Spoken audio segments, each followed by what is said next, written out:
Hey, all, Scott Horton here for the Council for the National Interest at councilforthenationalinterest.org. Are you sick of the neocons and the Israel lobby pretending as though they've earned some kind of monopoly on foreign policy wisdom in Washington, D.C.? These peanut clowns who've never been right about anything? Well, the Council for the National Interest is pushing back, putting America first, and telling the lobby to go take a hike. The empire's bad enough without the neocons making it all about the interests of a foreign state. Help CNI promote peace. Visit their site at councilforthenationalinterest.org and click Donate under About Us at the top of the page. That's councilforthenationalinterest.org.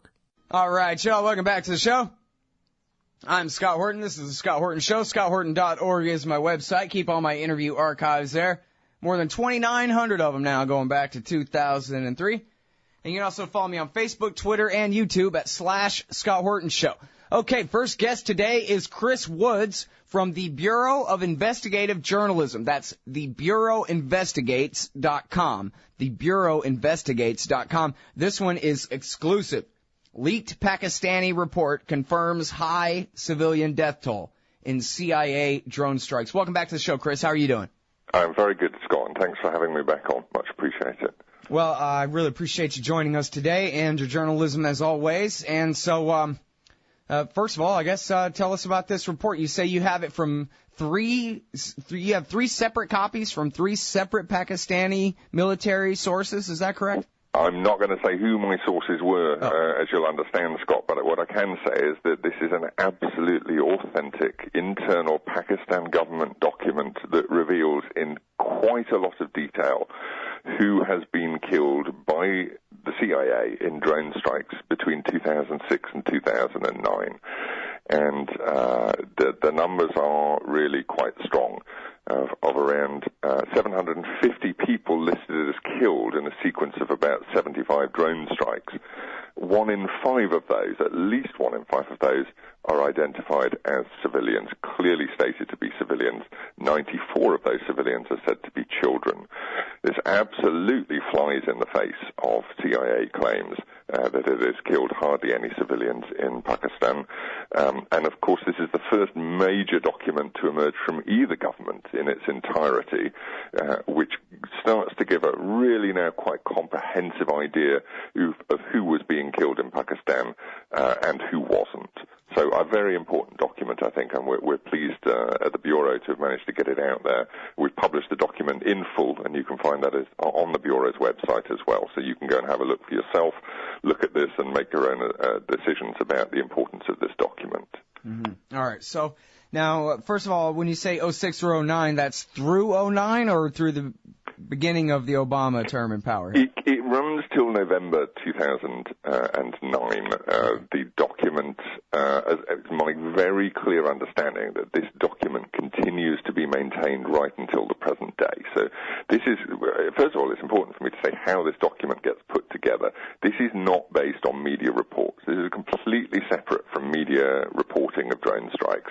This is Pakistan's private political monitoring of the drone strikes by political agents, by employees, by informants in the field, in the villages, and all of that information is fed upwards.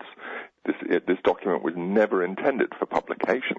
And in fact, the version of the document I've got, which, as you say, runs till the end of 2009, was being put together at a period where Pakistan and the US were secretly collaborating on most of these drone strikes.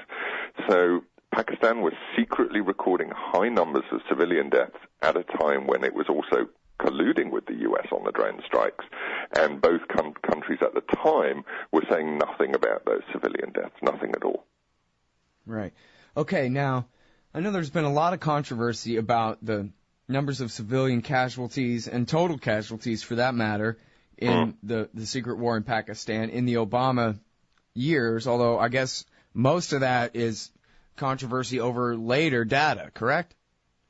Yeah, I mean, this is historical. I mean, it covers the first year of Obama in office, but much of the data does just start to disappear in 2009. Now, partly that's because it's these are working investigations.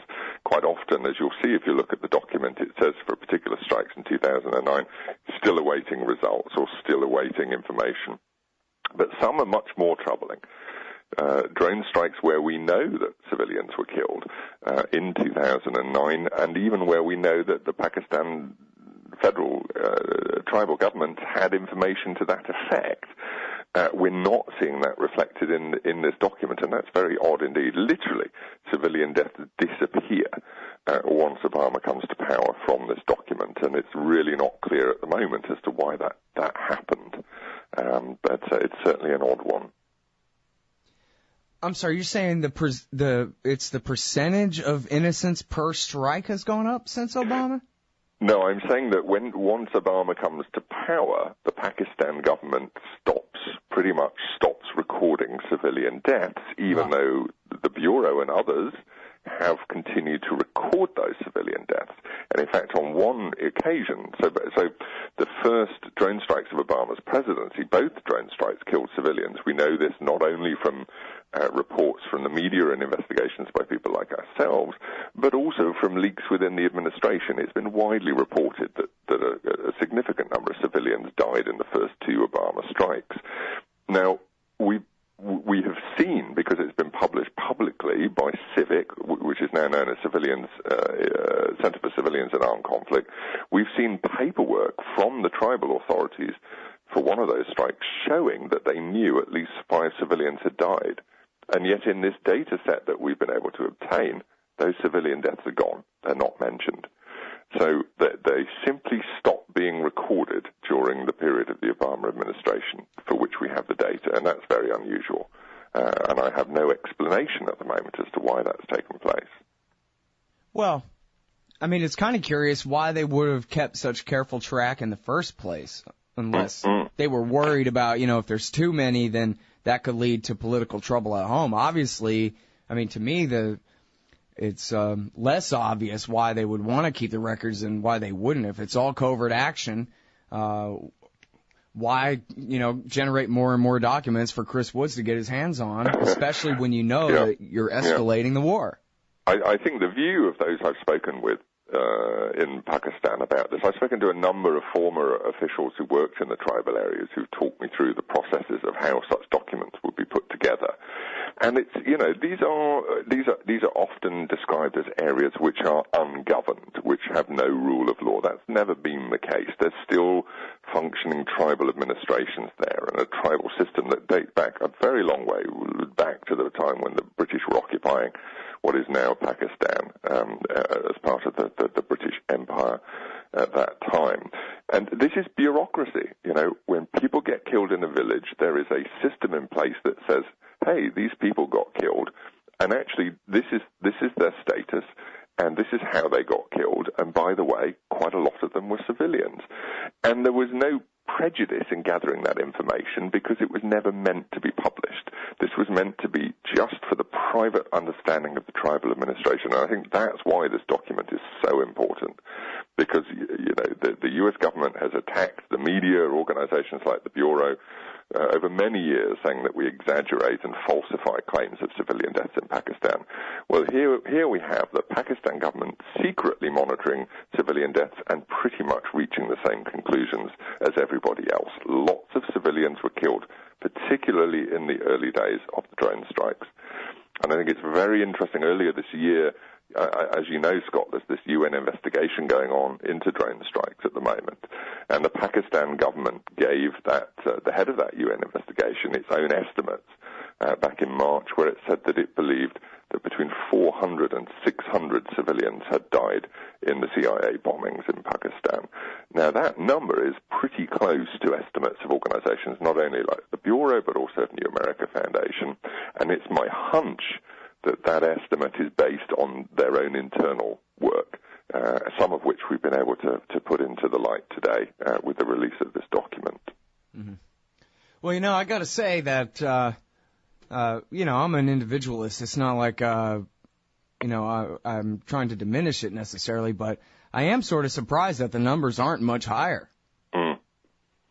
Well, I mean, the numbers are what the numbers are, I suppose. I mean, 1 in 5 of all of those killed, clearly defined as civilians, some would say is a very high number indeed. Others would say that is low,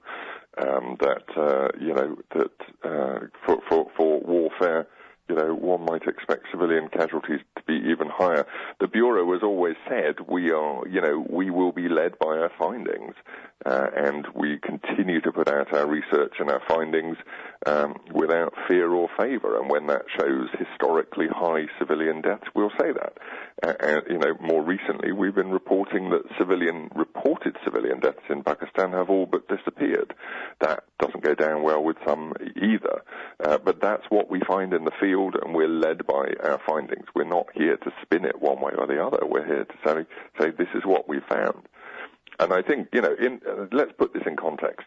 At the the CIA says it has never killed more than 60 civilians in 9 years of bombing in Pakistan. This document, which is missing a whole chunk of strikes anyway, shows that in a 3-year period alone, Pakistan secretly recorded around 150 or more civilian drone deaths. So, the CIA's claims here, this assumption of a small number of civilian casualties, just isn't borne out by any of the evidence coming through now, not by people like ourselves, and certainly not by what's emerging from the Pakistan government. Mm-hmm. Well, and even where there's been disputes, like with the New America Foundation and other groups doing their own lower estimates, it's still much higher than what the government has said. Right. Yeah, and actually that's quite interesting. New America Foundation, they took quite a beating last year. They came under a lot of criticism for their data work, and I have to say they've gone off and really reassessed their own data. And I spoke with Peter Bergen recently in Chicago, who told me that he is now of the firm belief that, civilian deaths do appear to be at the bare minimum around this 400 number. So I think there's much more consensus now that we're looking at that, that minimum number of around 400 is probably where civilian deaths lie. That's a big difference from the 60 deaths the CIA claims. Yeah. And I think, the great missing piece of the jigsaw here now, we're starting to get a clear idea of what Pakistan thinks about who was killed. We know what the media think. We know what research organizations like the Bureau think about this. What we're still missing is what the CIA thinks. It really is about time they published their own estimates of who they killed, and to begin to explain why when everybody else identifies people killed as civilians, they say that they are militants. Now, I mean, you're talking more than 100 children alone among the dead here, and yet the CIA says it's never killed more than 60 civilians. The math just doesn't add up, and it really is time for the CIA to deal with this pretense of secrecy. There is no secrecy. When President Obama stands up and makes a speech at the National Defense University on national TV about the drone strikes, this is not a secret war. And I think we all need to cut that pretense, really, and try and understand this huge gulf between the U.S. position on civilian deaths and their claims of 50, 60 deaths, and the views of everybody else, which says, no, we're talking hundreds of deaths here, hundreds, and you need to account for that difference. Well, it was a year ago that the New York Times published this piece that was based on authorized leaks from Obama's 24 or maybe 3 closest friends and highest intelligence and military officials, explaining to the New York Times, this is our drone program, this is our Terror Tuesday, how we kill and who's in the chain of command and who gives the thumbs up or down on all these things. Yep. And they explained how if they kill somebody, then that somebody was a militant. And if somebody is holding a gun, then that person is a militant. And if somebody's doing jumping jacks, well, geez, we've all seen Al-Qaeda training on the monkey bars on CNN 10,000 times, so that must be the kind of exercise that terrorists do. So we can bomb them too. And then only if somebody who's never sent is sent to go and investigate and prove that they're wrong, only then would they posthumously pardon anyone or find them not guilty of being a militant. So there's your discrepancy right there, is the fact that they got blown up is what makes them guilty. Yeah, you would think that would be the discrepancy, Scott, but I've actually, run the numbers on this. I've broken down the death by the gender and the age of where we know it of those killed. And even when you take out all military-aged male civilians from the tally, you're still left with probably 3 times more deaths than the CIA is claiming, because let's face it, lots and lots of women and kids got killed in these drone strikes, particularly in the early days. And somewhere along the line, the CIA appears, based on the public evidence and based on this new evidence from the Pakistan government, appears to be, women and kids are killed in a strike, and they decide they are not civilians. Now, I don't understand on which definition of war or the laws of war you get to discount women and kids killed in combat as civilians, but that seems to be what they're doing, based on what we know. And this is why it really is high time they put their own record out there, so we can try and reconcile these completely contradictory positions now. I mean, there's one strike alone here where they talk about 18 dead. This is in the Pakistan paper, and it's almost clinical the way that it says it. It's 18 civilians, 5 men. 5 women, 5 children, 8 men, all civilian killed. That's the internal Pakistan government assessment of that strike. Now, 10 of those civilians are women and children. Are we really saying the CIA never counted them as civilian? I mean, that would be a bizarre world. Well, maybe the discrepancy is that some of this killing is being done by the Joint Special Operations Command and private contractors. I've never particularly bought the view that JSOC carries out drone strikes in Pakistan. I know that Jeremy has a strong view on this, and he's done some work on this. It's, in all my work in this area, and also I did work quite heavily in Pakistan at the end of last year, I'm not really sure that JSOC is carrying out targeted killings in the air using drones in Pakistan. I think it's a purely CIA operation. We know that JSOC operate drones in Somalia and Yemen, and that's everybody is agreed on that. And if Obama's, declassified that information, but I think the discrepancy is just the way they count their numbers. I think if women and kids are in proximity to a so-called high-value target or an alleged high-value target when they try to kill them, I just think they take those numbers out. And, we've had really terrible attacks where, the one real standout of the secret report is the attack on Bajor, on a school in Bajor in 2006, which killed, at a bare minimum, 69 children. This report says it killed 80. I think that's because it lists 18 and 19-year-olds. Who were students as children. We use the UN definition of children, which runs 0 to 17, which I think explains the difference. Between 70 and 80 kids died in that one strike. Now, that strike was reportedly an attempt to kill Zawahiri, al-Qaeda's number 2. If the U.S. accepted that it had killed children in that strike, it couldn't be claiming it had never killed more than 60 civilians in 9 years of bombing. So what has it done? It must not be counting those children's deaths. It must not be counting them. And I think it's time to start asking those really difficult questions. How can you not count the deaths of children in drone strikes as civilian deaths? This makes no sense to me at all. I wonder if maybe there's 2 sets of books and they have their, this sort of came out in the Iraq War, right, with the war logs. That, hey, here's a whole separate count of dead Iraqi civilians that nobody had ever heard of before. Well, I mean, McClatchy, the news agency, caught out the CIA just a few months ago with its leaked documents. You remember, Scott, the story I broke 2 years ago showing that Brennan was not telling the truth when he said the CIA had stopped killing civilians in Pakistan. And an investigation I did for the Bureau back then, where we gave them the names of 50 civilians they killed and said, well, you might want to have a think about that.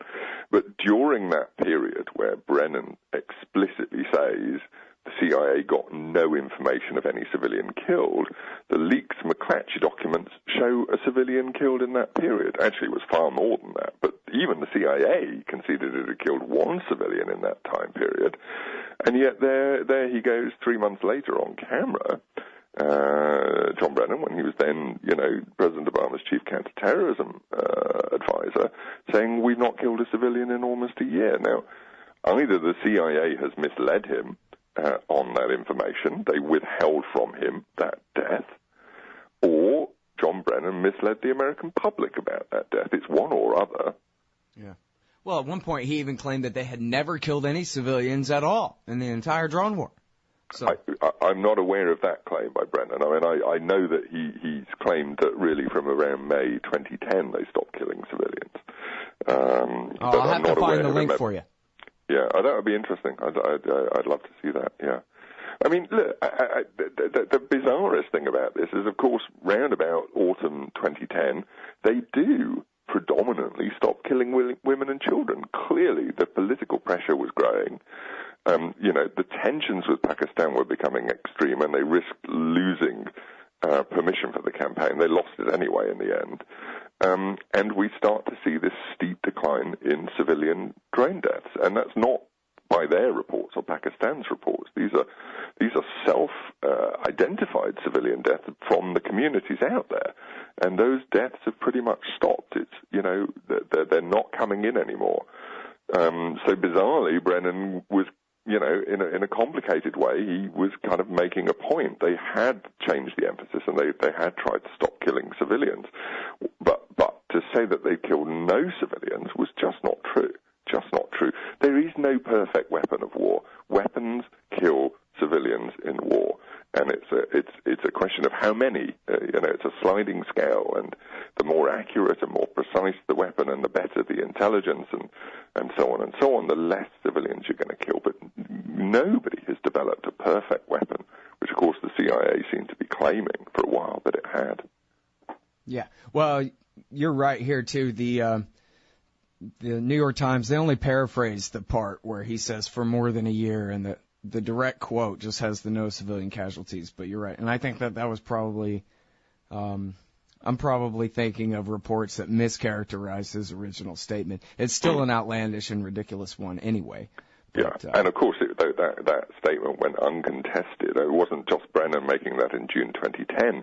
For 6 months beforehand, loads of anonymous U.S. intelligence officials were making the same claims to a gullible U.S. media, which was lapping it up. And, for 6 months, the media just went along with reporting that drones had stopped killing civilians.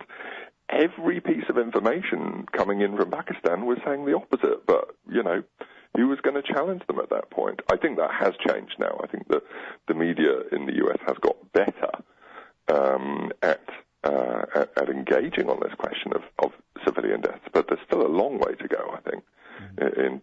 We are still seen at the Bureau as being way out there on this question of civilian deaths. Actually, we're in the center on this question. It's the U.S. media which is pretty much out there right now in terms of claiming almost no civilian deaths. Yeah. Well, they'll catch up to you at some point after it doesn't matter anymore. Well, and it's important to bring up here too to try to make it a little bit more human and real. There was that report, Life Under Drones, and there was a great one in the Washington Post, of all places, about life in the Gaza Strip with Israeli drones, weaponized and non-weaponized drones in the air all day long, and what it's really like to do that to someone or to have that done to you, I guess, to live in a world where there are remote control planes that may or may not kill you, buzzing in the sky all day. And you want to talk about terrorism, that's terrorism. And if I know, from the media I've consumed, it seems like public opinion in Pakistan is something above 95% opposed to the American drone war in their country. Yep. And we've already had an almost attack at Times Square, a failed attack at Times Square that was directly revenge for American drone strikes in Pakistan. And we very well could face further attacks based on this policy. And it just seems like it's so far away, people can't imagine what it's really like to be in such an unfair fight, right? To have a remote control plane bombing you, where if you could shoot it down, there's not even a pilot in there. Yeah. You know? I mean, to be fair, Scott, I mean, the day that war starts being fair is a day to celebrate. Wars are never fair. Every side will reach for the advantage it has over its enemy. Agreed, of course. But although this is like cartoonishly, ridiculously unfair, I think. Yeah. I mean, there's a book by a Pakistani diplomat called Akbar Ahmed, which has just come out, which makes this exact point. It's called The Drone and the Thistle, and it's a very interesting read. One of the things Ahmed says is far too much is made of the technological superiority of the drone. and far too little about the technological inferiority of the cultures it's used against. And actually, Yemen, Pakistan, and Somalia, these are three of the poorest nations on earth. There's a reason, I think, that drones are particularly successful in those environments, is because they can't do anything about them. You're absolutely right. But, as I say, wars are not meant to be fair, and I'm sure that is the U.S. view that, we'll take every advantage that we've got, and if people aren't going to kick off against these drone strikes and we get away with making these outlandish claims about them, then we'll do it. That's our business. Right. Well, and that's why I have to resort to the utilitarian argument, too, about the blowback. This is something that happened when they were talking about Yemen. David Gregory, of all people, asked Leon Panetta, hey, we keep hearing these people say, well, geez, I never heard of Al-Qaeda, but I'm joining it now that you bombed my family in a drone strike over there in Yemen. Are you sure that this is the best way to handle it? And Panetta basically sputtered that, these are the tools we have, and so these are the tools we'll use. And basically conceding that, yes, it's counterproductive, but I don't have any better ideas. Do you? So. Yeah. Actually, there was a very interesting killing a few weeks back, almost immediately after the new government came into Pakistan with Nawaz Sharif as Prime Minister. So the U.S. killed a guy called Wali-ur-Rahman in Pakistan. There have been very few strikes this year, but he was a number 2 in an organization that the U.S. has long targeted, but crucially, he was involved in the suicide bombing of the CIA base at Khost back in 2009. Now, why did they kill Wali-ur-Rahman? Well, one clear reason for that is probably revenge. The guy had a multi-million-dollar price on his head. Why did the U.S. kill him at that particular point? Well, this is a really big question mark. The new Pakistan government had just put out peace feelers to the Pakistan Taliban, and with Rahman's death, that process just ended immediately. The next consequence of that was that the Pakistan Taliban has set up a special unit to target foreigners in retaliation for U.S. drone strikes. Now, the Pakistan Taliban is a terrorist organization, and it's caused countless, thousands of terrorist deaths by terrorism in Pakistan. But the U.S. has generally left the TTP, the Pakistan Taliban, alone. Why? Because it's not fighting the war across the border in Afghanistan, and why pick a fight with them? The last time the U.S. picked a fight with them, which was when it killed the TTP's previous leader, that led to that suicide bombing across the border. So we get this ludicrous tit-for-tat killing situation between the CIA and this terrorist organization. So who sat down at the CIA a few weeks ago and made the strategic judgment about whether it was the right time or not to kill this individual? Who actually stepped back and said, if we kill this guy, we may actually make life more miserable for thousands of Pakistanis here. We may make peace less likely. All sorts of consequences. I don't think anyone takes those strategic decisions. Right. Just tactical ones. Do we have a clear shot? Go ahead then. All right. I'm sorry. We're all out of time. We got to leave it there. But thank you so much for coming back on the show, Chris. I really appreciate it. A real pleasure, Scott. Take care. All right, everybody. That is Chris Woods from the Bureau for Investigative Journalism, the BureauInvestigates.com. Exclusive. Leaked Pakistani report confirms high civilian death toll in CIA drone strikes. Hey, you own a business? Maybe we should consider advertising on the show. See if we can make a little bit of money. My email address is scott@scotthorton.org. Oh, man, I'm late. Sure hope I can make my flight. Stand there. Me? I am standing here. Come here. Okay. Hands up, turn around. Whoa, easy. Into the scanner. Ooh, what's this in your pants? Hey, slow down. It's just my... Hold it right there. Your wallet has tripped the metal detector. What's this? The Bill of Rights? That's right. It's just a harmless stainless steel business card-sized copy of the Bill of Rights from SecurityEdition.com. There for exposing the TSA as a bunch of liberty-destroying goons who've never protected anyone from anything. Sir, now give me back my wallet and get out of my way. Got a plane to catch. Have a nice day. Play a leading role in the security theater with the Bill of Rights Security Edition from SecurityEdition.com. It's the size of a business card, so it fits right in your wallet, and it's guaranteed to trip the metal detectors wherever the police state goes. That's SecurityEdition.com. And don't forget their great Fourth Amendment socks. Hey guys, I got his laptop.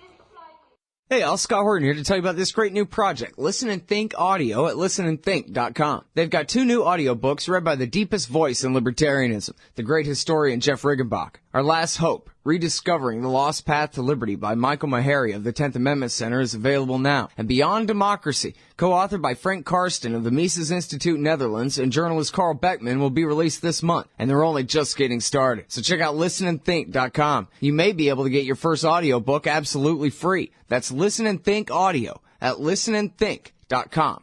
Hey, all, Scott here, hawking stickers for the back of your truck. They've got some great ones at libertystickers.com. Get your son killed, Jeb Bush 2016, FDR, no longer the worst president in American history, the National Security Agency, blackmailing your congressman since 1952, and USA. Sometimes we back Al-Qaeda, sometimes we don't. And there's over 1,000 other great ones on the wars, police, state, elections, the Federal Reserve, and more at libertystickers.com. They'll take care of all your custom printing for your band or your business at thebumpersticker.com. libertystickers.com. Everyone else's stickers suck. Hey, all, Scott here. I think you ought to consider subscribing to The Future of Freedom, the journal of the Future Freedom Foundation, in print or online. The Future of Freedom features the best writers in the libertarian movement, the fearless Jacob Hornberger, individualist anarchist Sheldon Richman, and crusading journalist Jim Bovard, along with Anthony Gregory, Wendy McElroy, Tim Kelly, Richard Ebling, and many more. And the July issue features one by your favorite radio host on America's Middle East policy, entitled Stupidity or the Plan. So head on over to fff.org/subscribe and sign up for The Future of Freedom in print or online. That's fff.org/subscribe. And tell them Scott sent you.